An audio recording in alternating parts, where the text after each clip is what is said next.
Hello again, Nightmare Society. I thought this week I would do some stories set in the woods, being stranded, being in the middle of nowhere with someone dangerous. You know, the stuff of nature's nightmares. I'm going to be going on a short trip to the woods soon, so I thought this might be fitting. A big thanks to our producers for this week's episode: Danielle, Ginger, Mike, Cat OJ, Devan, Savannah, PixeledDonut, Jeanelle, Michelle, Dianne, Joy, Josh, Shorty, Lauren, Ribecka, Araceli, KealaniHawaii, Obese J, Katie, Rory, Caley, Bradley, and I'd like to welcome our newest member, Beth. If you're interested in joining the official Nightmare Society campfire online, you can find us on patreon.com/Nightmare Society. It's a way you can show support for the podcast, or if you're just interested in bonus episodes, early access, and other creepy things I come across, that's where all of that is housed. There are also a few tiers, so you can choose from any of them starting at $1 a month. A big thanks goes to user riceafterdark and user WindyCity13 for sharing their stories with us. And just in case some of you aren't aware, the Nightmare Society podcast can be found pretty much anywhere you get your podcasts, as well as YouTube. Today is episode 75. And there's a new episode each Thursday, so if you're missing episodes or can't find them, particularly on Spotify, try searching for the podcast again and try to find our official page where all the episodes reside. If you have any questions, don't hesitate to reach out via email or on Instagram at Nightmare Society Radio. Now, get comfy and prepare yourself for another episode of the Nightmare Society.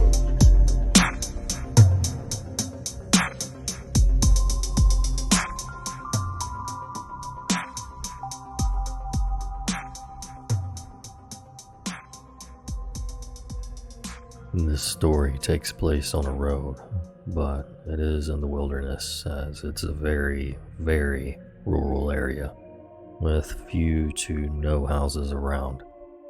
I want to clarify that this did in fact happen to me. I hope you enjoy. This incident happened to me when I was younger, probably around 19 to 20. I'm going on 28 now. I used to drive around the countryside for hours on end, sometimes up to 6 hours even, and smoke cigarettes while listening to music and just daydreaming.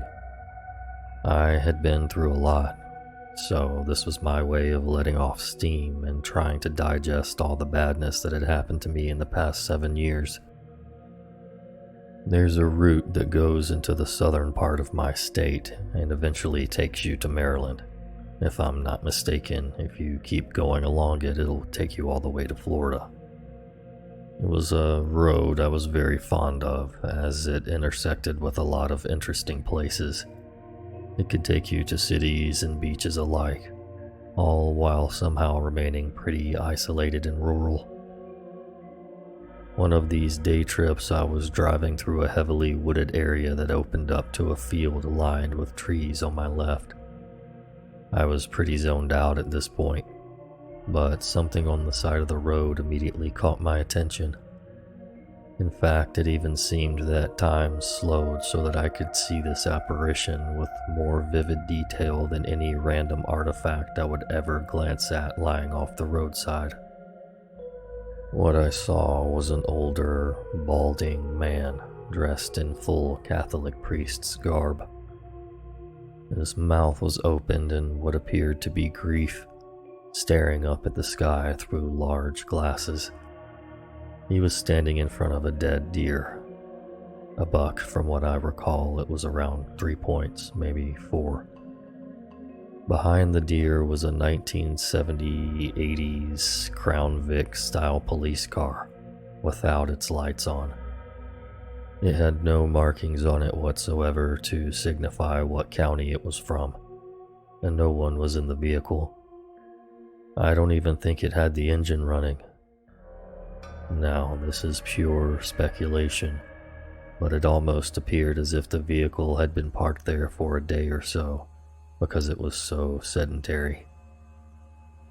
The other odd thing about this vehicle is that it had no damage on its front end to show that it was responsible for hitting the dead deer, nor did this deer seem all that mangled or bloody. Taking a step back and rehashing this scene as a whole, it had the appearance of being staged or set up somehow, as if it were all props in a play or a movie. Every part was so odd and so still. For the speed I was traveling at, the glance I cast on this spectacle could have only lasted for about 3 seconds maximum, but the moment seemed to be quadruple that amount, and its impression was so dense it grabbed every part of my being and seemed to cut through me like a knife. Just like bad news. Really bad news. I was gasping for air and almost crying. Had I seen some sort of ghost? Was it a warning from a deity unaware to me? Did the forces that shape time and space momentarily flex in this rural corner of Virginia, and I just so happened to be its only witness? Even passing the same spot on my return from this trip, there was no other trace of it that remained. Not even the body of the deer or tire tracks from the police car could be seen. Like a breeze, a waking dream had crossed my vision, a thing so out of place it could not be surrounded by any setting native to its own themes. I had no answers to any of these questions, only a lack of closure leaving its scar upon my brain for the rest of my life.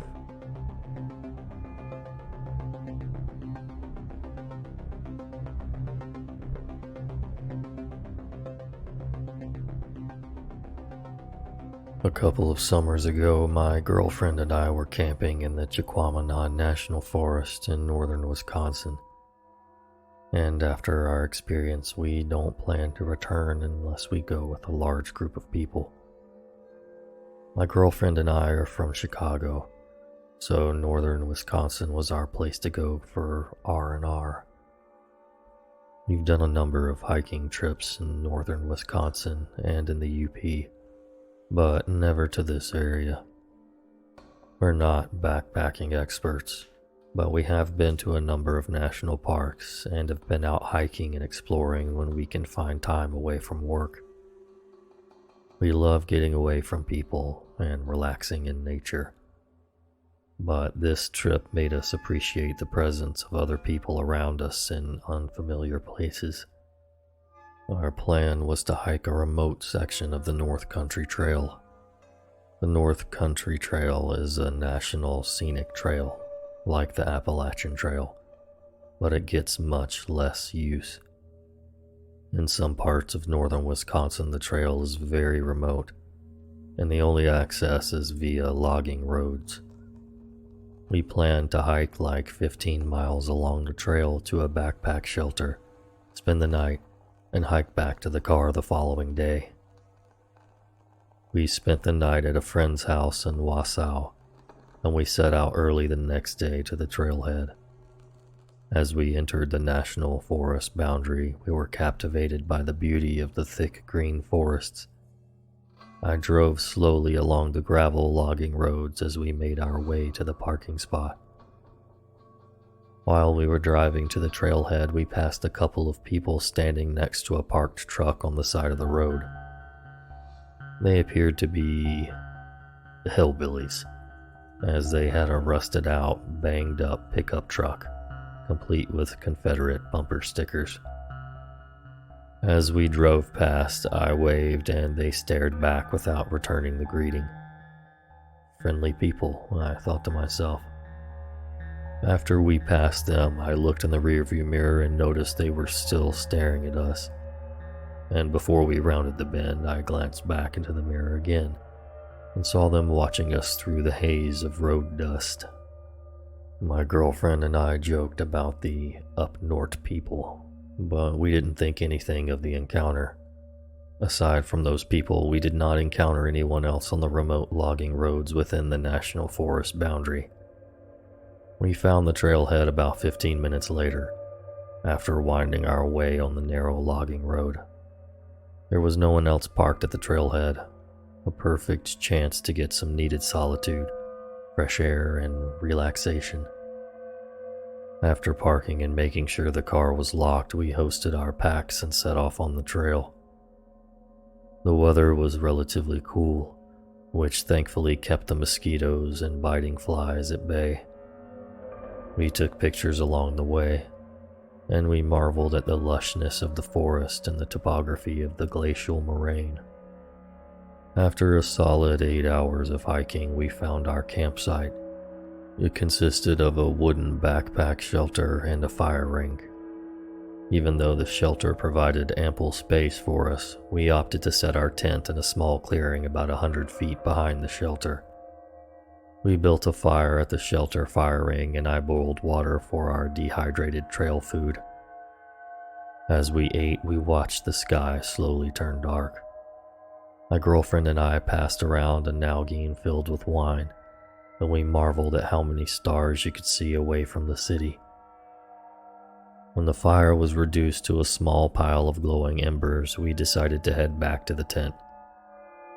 We settled into our tent and looked through the pictures we took that day. But after lugging a heavy pack for 15 miles and drinking some wine, I was ready for some shut-eye. When we camped at state and national parks, I usually wore earplugs. But that night there were no RVs or other campers to make noise, so I closed my eyes and let the noise of the forest lull me to sleep. My girlfriend was very uneasy that night, but she normally had some apprehension whenever we were sleeping away from home. I'm not sure when we drifted to sleep, but we awoke to a bone-chilling noise. It was pitch dark outside, and over the insects in the forest I heard a dull thud. It sounded like someone was hitting two logs together. My girlfriend and I were wide awake at this point, and we lay silently in our tent hearing the noise again.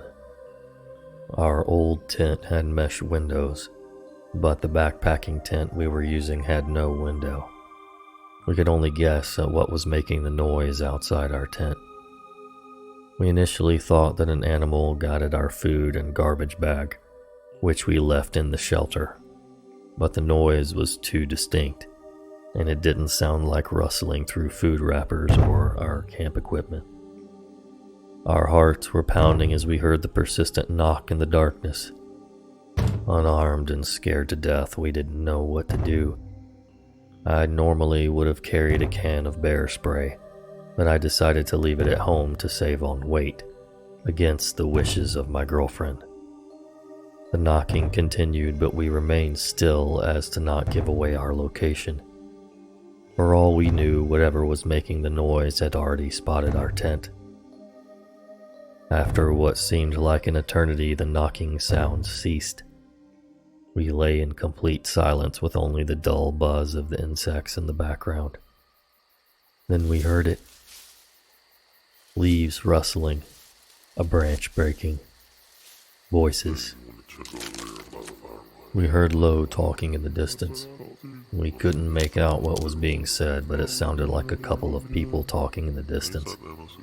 The voices continued for a bit, but to our relief, the voices didn't seem to be getting any louder. Whoever was out there did not spot the tent or decided to leave us alone. We sat in our tent for the rest of the night, adrenaline surging through our veins. At the first light, we slowly got out of our tent. I looked around in all directions to see if anyone was out there, but I only saw the forest and the backpack shelter. We quickly rolled up our sleeping bags and camp pads and put our tent away. When we got to the shelter, my girlfriend screamed in horror. On the entrance to the shelter, the wood was freshly cut. The word "kill" was cut into the shelter wall, and there were a number of axe and knife cuts where someone was chopping at the wall. I looked at the ground and saw a scattering of fresh wood splinters. After grabbing our food supply and garbage bag, we got the heck out of there. We were nearly jogging with our gear as we made our way back to the car. I kept glancing back over my shoulder and gazing out through the woods to see if anyone was following us. We traversed the glacial eskers that we saw the day before, and we knew we were getting closer to our car. We were quietly rejoicing as we neared the trailhead. We made it back to the trailhead in near record time, but something was wrong. The windshield wiper on my car was sticking straight up, and there was something stuck to the wiper. As we inched closer to the car, I saw there was blood smeared on the windshield and a squirrel carcass was impaled on the wiper blade. Hair and blood still stuck to the wiper and on the hood of the car. I didn't bother cleaning off the car. We threw our gear in the trunk and I sped off without removing the animal from the wiper blade.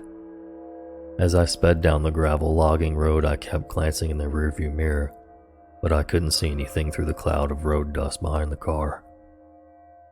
When we got to a gas station by the nearest town, I removed the carcass with a wad of newspaper, and I tried to remove as much dried blood as I could.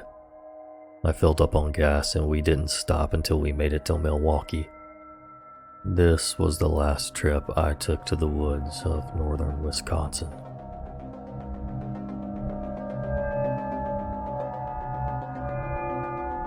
Don't forget to follow the podcast on Instagram at Nightmare Society Radio. We've been doing some fun Would You Rather games on our story lately. We did forget last Friday, but we're going to pick it back up again this Friday. Also, there's a store where you can purchase merch if you would like. The link will be in the description. And if you're interested in joining the online campfire, it's at patreon.com/Nightmare Society. Thank you so much for listening. Until next time. Sweet dreams.